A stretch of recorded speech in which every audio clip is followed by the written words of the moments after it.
มันบ่โฟกัสนะนี่แอมโฟเทอริซินยาที่สองยานี่มันยาปัวท้องอักเสบอืมมันแนะนำยาพี่น้องกันเนาะแล้วก็ยาที่สาม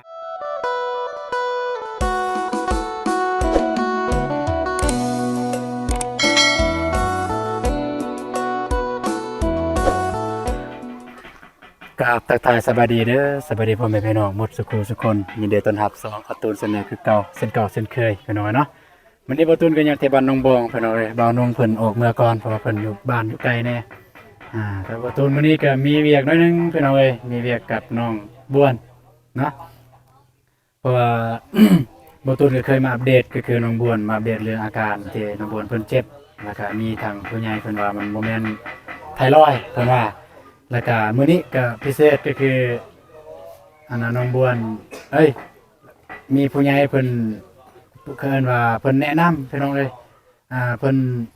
ส่งซื้อยามาให้ แต่ว่าเพิ่นก็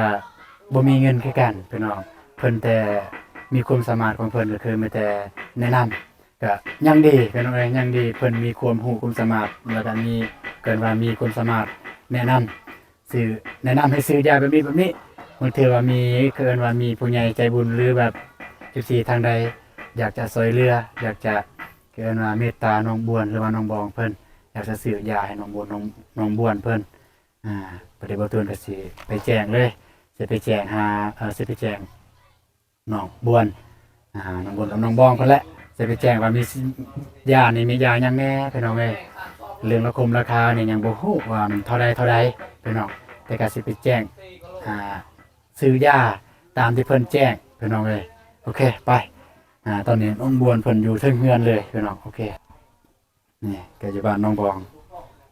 ทางสร้างทีมงานสร้างทีมงานพ่อบ้านสร้างเฮาก็เฮ็ดยังบ่ทันเลิกเวียกเพิ่นว่าเฮ็ดจนมืดตื่นตาจนค่ำพุ่นละอืมแต่ว่าก็มื้ออื่นบ่ตูนสิมาอัปเดตอีกครั้งจะสำเร็จหรือบ่ก็มื้ออื่นแต่น้องวันซีสิออกไปซื้อทรายซื้อแฮบ่แม่นซื้อทรายซื้อปูนซื้อตะกะโลมาเติมคาดว่ามื้ออื่นคันบ่มื้ออื่นคือมื้อฮื้อน่าจะแล้วพี่น้องเนาะสำหรับน้องบองเพิ่นคันแล้วมื้อฮื้อก็ เต็ม5 มื้อ6 มื้อนั่นแหละเพิ่นเฮ็ดอ่าไปไปหาทางน้องบัวเพิ่นเลยพี่น้องเอ้ยแล้วก็สิไปแนะนำซื้อยาสิไปบอกซื้อยาว่าควรหายาแบบใดมาซื้อมากินพี่น้องเอ้ยน้องบัวเพิ่น ให้น้องบัวน้องบองเพิ่นพี่น้องเอ้ยนี่กำลังรอถ่ายอยู่นี่แหละปะตะมาโอเคพี่น้องเนาะสบายดีเด้ออืมบ่ไปซั่นเนาะ ไม่พี่น้องเอ้ยเอน้องบวนเพิ่นก็น่าโศกน่าเศร้าตลอดพี่น้องเอ้ยเอ้าแป๊บหนึงก่อนเดี๋ยวบ่ตูนซอกไมค์ก่อนโอเคไปนที่เรียบร้อยพี่น้องเอ้ยนี่ตอนนี้ก็อยู่กับน้องบองกับน้องบวนเพิ่นอ่าสบายดีเด้อสบายดีกองน้องบวนสบายดีเด้อ สบายดีไอตูนเด้อสบายดีพ่อแม่ผู้ใหญ่ใจบุญทุกท่านแล้วก็สบายดี FC ฟังไทยฟังลาวหรือว่าอยู่ต่างประเทศหรืออยู่ในบ้านเฮาก็ขอสวัสดีสบายเด้อดีเบิดสุขุสุคนเด้อเด้อโอเคพี่น้องเนาะกินข้าวกินน้ำแล้วบ่น้อง2 คนเลย ยังย่างบ่น้องบวนเด้กินข้าวกินน้ำละยังย่างเนาะน้องกินได้ย่างแน่น้องนะที่กินซุมื้อนี้เนี่ยน้องกินได้ย่างแน่พักกินแต่ผักอืมกินซีนบ่ได้บ่หรือว่าอะไรปลากินได้ปลาเนี่ยประเภทปลาน่ะปลาแบบใดปลานิ่นปลาดุกปลาในปลาซิวปลาไหล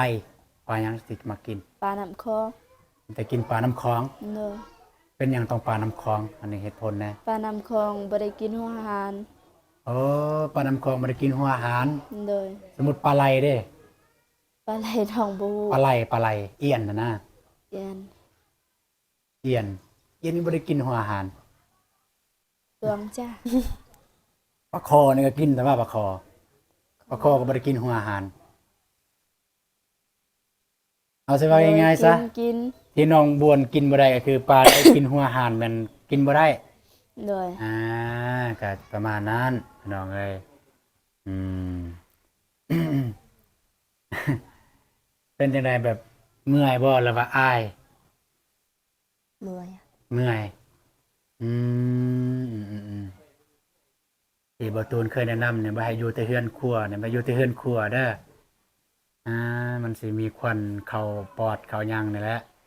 อ่า เรื่องเวกเรื่องงานนี่ก็ฮู้แล้วตัวเองเฮ็ดบ่ได้ก็อยู่นี่เลย อยู่ในเฮือนใหญ่นี่รถบ่ต้องไปอยู่เฮือนครัวอืมโอเค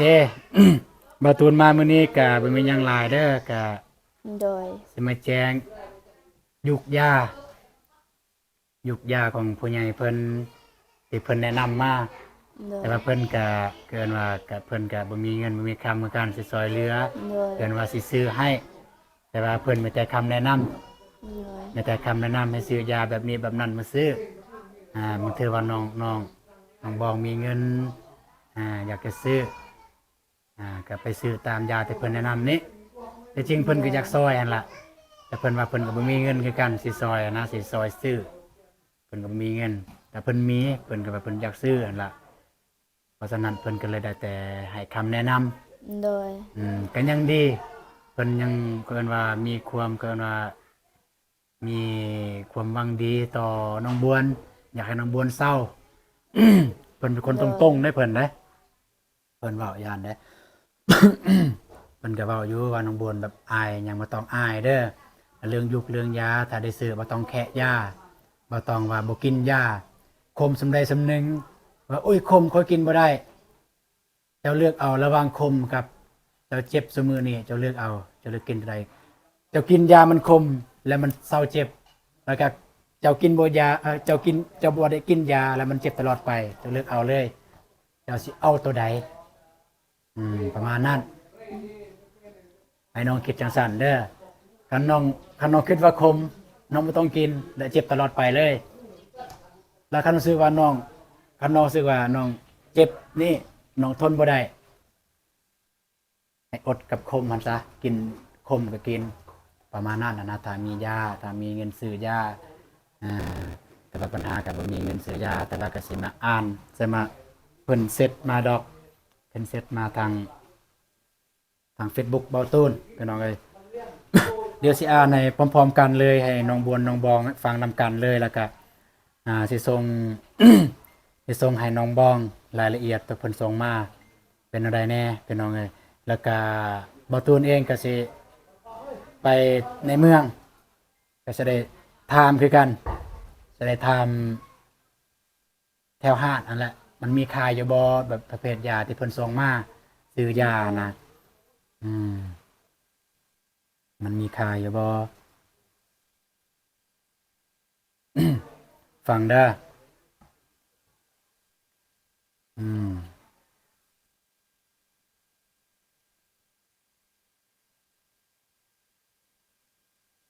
แล้วก็ที่สำคัญนี่แม่นเพิ่นบอกให้น้องบวนเนี่ย มันถูกแควเด้อรักษาปากเด้อแบบเจ็บกระยาทูรถทูซ้ำทูได้อะนะบ่ให้ปะแบบนั้นเลย มันจะเป็นโรคเสื้อราเพิ่นว่า มันจะเป็นโรคเสื้อราแต่เราเห็นเป็นสีขาวปากเทิงปากด้าน เพดานคือเพดานปาก โดย มันเป็นสีขาว มันเกิดจากโรคเสื้อรา เพิ่นว่าหรือว่าปากหรือว่าลิ้นยังมันจะมีโรคเสื้อราติดพี่น้องเอ้ยอ่า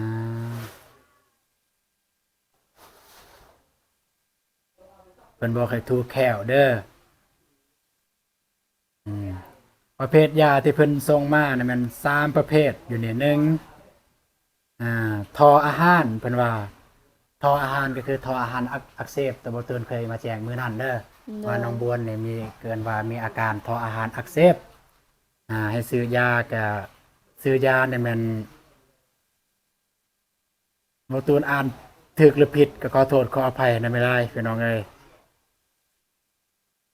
อ่านบ่เป็นพี่น้องเอ้ยสิอ่านอะไรเนาะนี่เบิ่งอ่า น่ะอ่านอะไรวะซื้อยาของซื้อยาต้องถูกแควซื้อยาซื้อยาเซอร่าเนี่ยคาเซอร่าเนี่ยเพิ่นว่าซื้อยาเนี่ยแม่นอัมโพโมโรโนอ่าอัมโพโมโรโนบ่ตูนอ่านบ่ถูกก็ขอโทษขออภัยพี่น้องเอ้ยเดี๋ยวสิส่งให้น้องบองเบิ่งแหน่แล้วก็บ่ตูนก็สิไปถามอยู่นำหาดแหน่บางเทื่อว่ามีเคินว่ามีแบบว่ามีไผอยากจะซอยเหลืออีหยังนี่แหละสิไปถามราคาเท่าใดพี่น้องเอ้ยแต่ว่าเพิ่นบ่ได้แปลเป็นลาวเดี๋ยวสิเข้าไปแปลเป็นลาวเลยซะให้มันง่ายพี่น้องเอ้ยเดี๋ยวสิแปลเป็นลาวเลยแล้วว่าเป็นไทยนี่แหละสิเข้าไปแปลเป็นไทยพี่น้องอืมอังกฤษไทยอ่า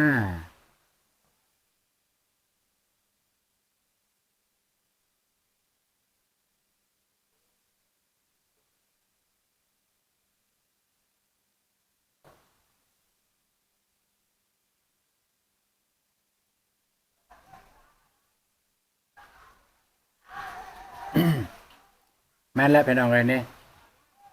ชื่อยาทำอิฐนี่แม่น M4 เพิ่นว่า M4 โมโรโนอ่าแต่ว่าบ่ฮู้ว่าความหมายแม่นอีหยังพี่น้องเอ้ยก็ประมาณนี้เดี๋ยวบ่าวตูนก็สิไปถามอยู่นำตลาดว่ามีหรือบ่นี่เห็นบ่แจ้งเลยนี่แปลเป็นภาษาไทยพี่น้องเอ้ยอันนี้คือยาที่หนึ่งยาที่สองยาที่สองเนี่ยก็เป็นยาทออาหารเพิ่นว่าทออาหารอักเสบอ่า อ่าได้สิข่าวพี่แปรคือเก่าพี่น้องเอ้ยบ่ตูนก็บ่กล้าอ่านยันมันสิผิดอืม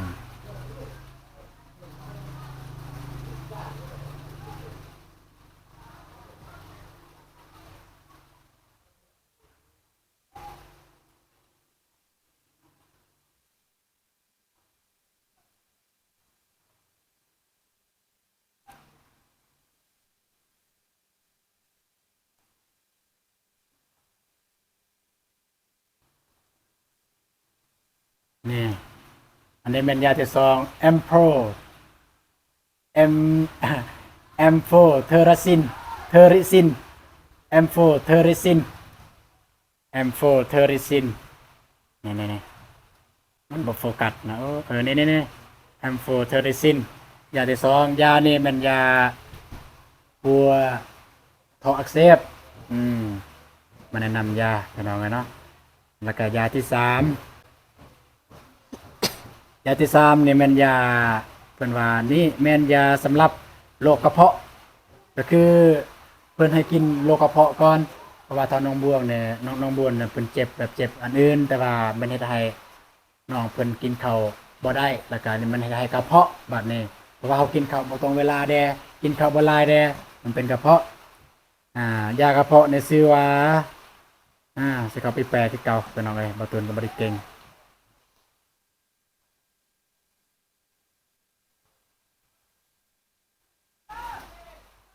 อืม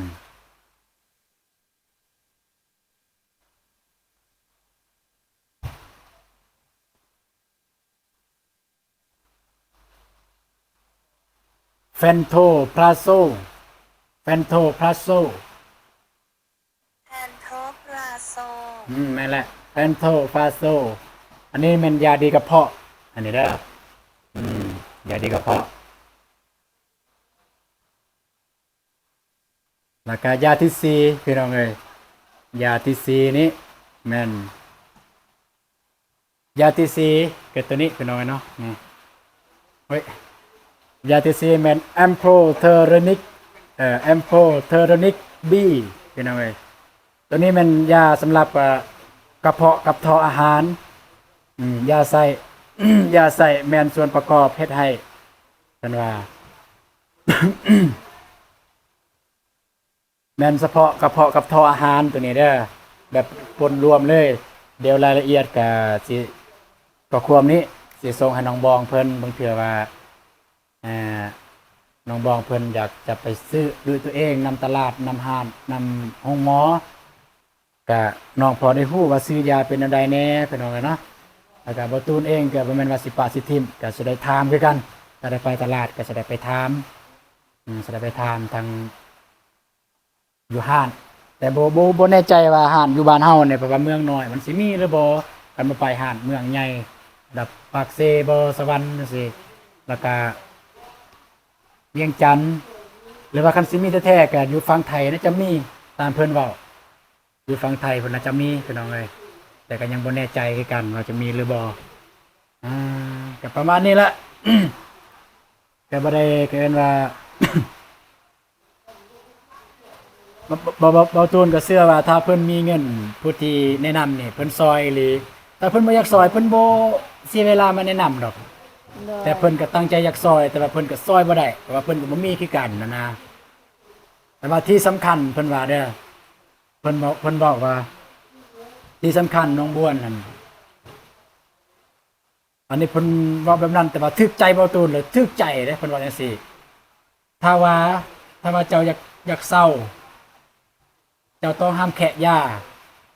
คมในหนึ่งจะว่าโอ้ยคมพอกินบ่ได้คันเจ้ากินบ่ได้คมสำนั่นแสดงว่าเจ้าบ่อยากเศร้าเพิ่นว่านะแม่นความอีหลีบ่ตูนแบบฟังแล้วอู้แม่นอีหลีถ้าหาอยากเศร้าแล้วบ่กินนี่ก็ซ้ำหาบ่อยากเศร้าปกติจะถามน้องบวนปกติน้องเวลามียาน้องก็กินอยู่บ่แล้วกินหลายบ่แล้วว่ากินแต่น้อยเดียวแบบมันคมแล้วเศร้าเลย บ่น้องบวน ครับสิได้ บ่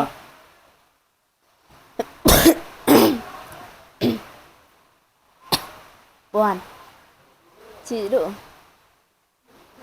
chị cỡ đủ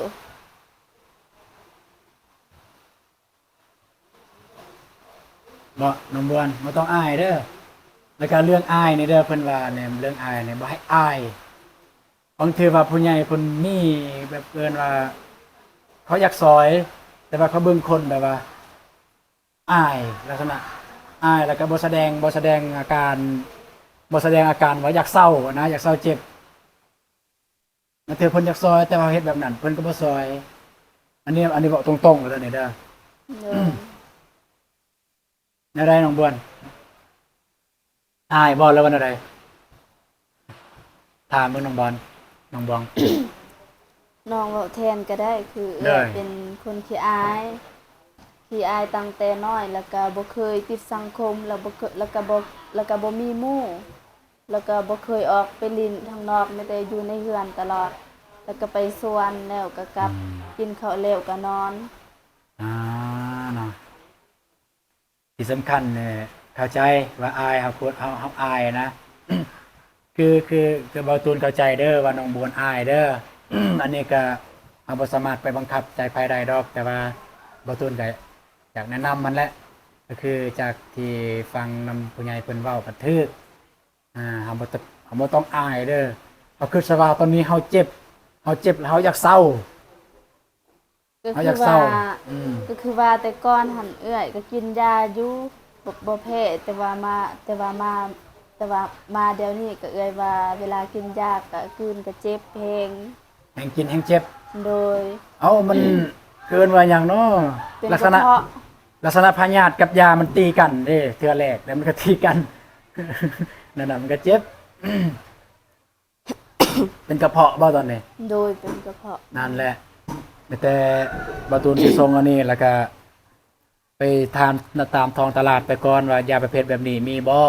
โดย แล้วก็ก่อนสิก่อนสิซื้อก็ถามหมอว่าสิกินจากเม็ดแล้วกิน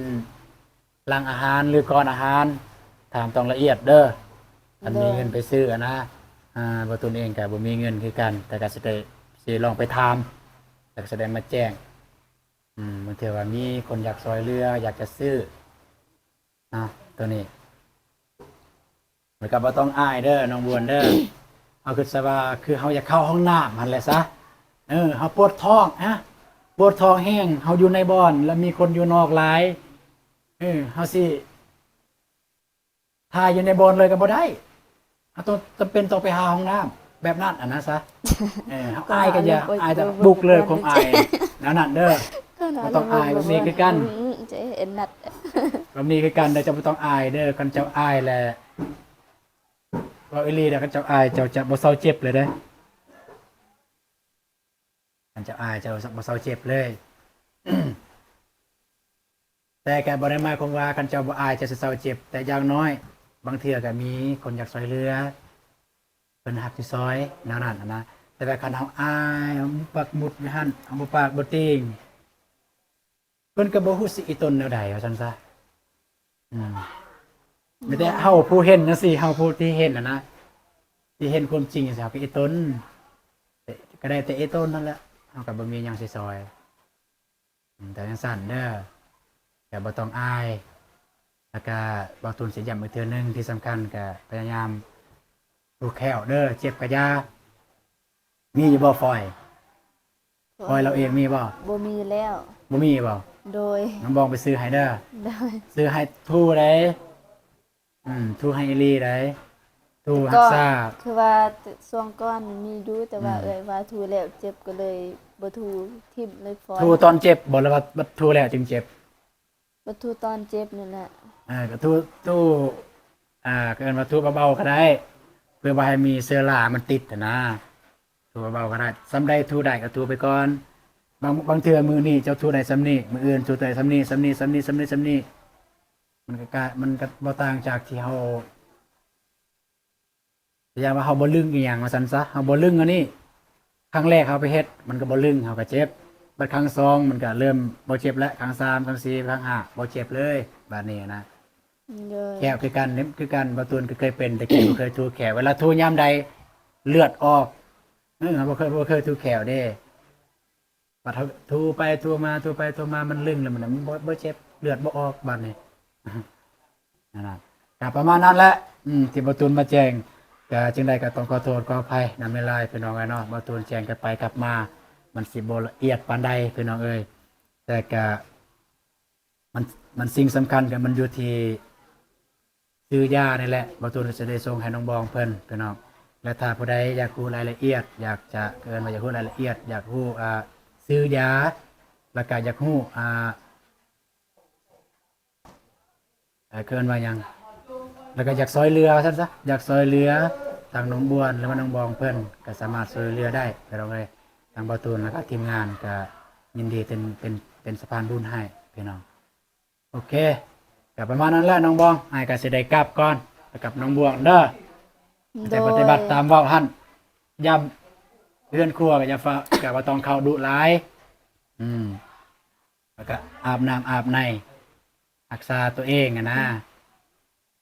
โดย นั่นบ่ต้องอายเด้คือจังซี่แหละนางอายเลย บางคนเนี่ยแนมบ่เห็นซั่นเบิ่งแนมบ่เห็นว่าน้องบวนหน้าตาแบบใด บ่ต้องกลมหลายเด้อเบิ่งใส่ลองเบิ่งกล่องเบิ่งก็ผู้งามอยู่ นี่หัวแล้วได้หั่นก็ผู้งามอยู่ ก็บ่ได้ขี้หายอะนะ เอากับพอดีหัวพี่น้องเลยกับประมาณนั้นละน้องบอลน้องบัวเยอะสิได้กลับก่อนมือ โด ติ ย ด จัง ตา ได๋ แล้ว ก็น้องขอขอบคุณผู้ใหญ่หลายๆเด้อที่สอนให้ที่บอกคำแนะนำแล้วก็อีต้นเอื้อยกับน้องแล้วก็อีต้นเอื้อยเพื่อให้เอื้อยเศร้าไวๆจะได้ก็น้องอยากให้ผู้ใหญ่จงอยู่เย็นเป็นสุขสุขกายสุขใจความเจ็บบ่ให้ได้ความไข้บ่ให้มีเด้อคอยห่างมีคอยร่ำให้รวยเฮงๆปังๆอย่าเจ็บอย่าจนเด้อพร้อมครอบพร้อมครัวขอให้มีแต่สิ่งดีๆเข้ามาแล้วก็ขอให้อายุมันคนยืนเด้อแล้วก็ขอบใจไอ้ตูนนำหลาย เลย ๆโดยสาธุ เลยแต่ว่านี่ความฝันสุดท้ายของเจ้าได้น้องบองนานบ่ความฝันสุดท้ายของเจ้าเลยเจ้าชื่อบ่ตอนนั้นเจ้าเจ้ารับปากหรือว่าเจ้าอยากได้หยังแน่1เฮือน2เนี่ยอยากให้พ่อแม่สบาย3เนี่ยอยากให้เอื้อยเศร้าเฮือนได้แล้วคันเฮือนได้แล้วพ่อแม่ก็ต้องสบาย เด็กตอนนี้กับพ่อแม่สบายแล้วว่ามีเงินอยู่แล้วตอน โดย นี้แต่ว่าตอนนี้ยังเอื้อยยังทันได้เซาก็น้องบองกับพยายามบอกสอนเอื้อยนะเด้อพยายามให้เราทุกแค่ว่าซั่นซะทุกแค่รักษาปากบ่ให้เซอร่ามันมีเกินว่าติดปากติดหยังอะนะ แล้วก็อย่าลืมอันได้ไปตลาดก็อย่าลืม โดย ถามซื้อยานี่เลยบ่ตูนเองก็สิถามคือกันกันได้ไปตลาดกันได้ไปโรงหมอใหญ่ๆก็สิถามซื้อยาแบบนี้อยู่บ้านเฮามีบ่คันมีราคาเท่าใดก็เฮาบ่มีเงินซื้อก็จะได้แจ้งในคลิปบ่บางเทื่อว่ามีผู้ใหญ่หรือ FC เพิ่นอยากช่วยเหลือเพิ่นก็ฮู้ว่าราคาเท่านี้เท่านั้นแนวนั้นนะ คันบ่มีก็บ่ฮู้สิว่าก็ประมาณนั้น โดย โอเคพี่น้องเนาะก็ สำหรับคลิปนี้ก็ไม่มีหยังหลายพี่น้องเอ้ยเบาตูนเองก็มาแต่มาแจ้งซื้อยาให้น้องเพิ่นบางทีว่าน้องเพิ่นอยากไปซื้อน้องมีเงินน้องไปซื้อน้ำตลาดตะลี่น้องก็สิได้ซื้อถือตามที่ผู้ใหญ่เพิ่นแนะนำพี่น้องเนาะคนอื่นหมดก็ต้องขอบคุณใจทางผู้ใหญ่ใจบุญเล่มซีทุกท่านที่ตามชมคลิปของเบาตูนตั้งแต่ต้นจนจบคลิปจะได้ก็ขอให้ผู้ใหญ่ใจบุญเล่มซีทุกท่านจงอยู่เย็นเป็นสุขสุขกายสุขใจสุขภาพแข็งแรงอายุมันคนยืนพัฒนาสิ่งใดคอยได้สิ่งนั้นดังสมกับพัฒนาพิเศษสุดก็ฝากไว้เด้อฝากทางน้องบวนเพิ่นถ้าผู้ใดอยากจะเดินว่าเฮ็ดบุญสร้างบุญพี่น้องเนาะก็สามารถทักหาเบาตูนและทีมงานช่วยเหลือผู้ละเล็กผู้ละน้อย10 20พันหรือว่า10 20 บาทพี่น้องก็ว่ากันไปพี่น้องเนาะโอเคสำหรับคลิปนี้เบาตูนก็จะขอจบคลิปเพียงเท่านี้แต่ว่าเจอกันในคลิปต่อไปคลิปนี้เบาตูนก็กล่าวคำว่า สบาย สบายดี เด้ เด้ อ อ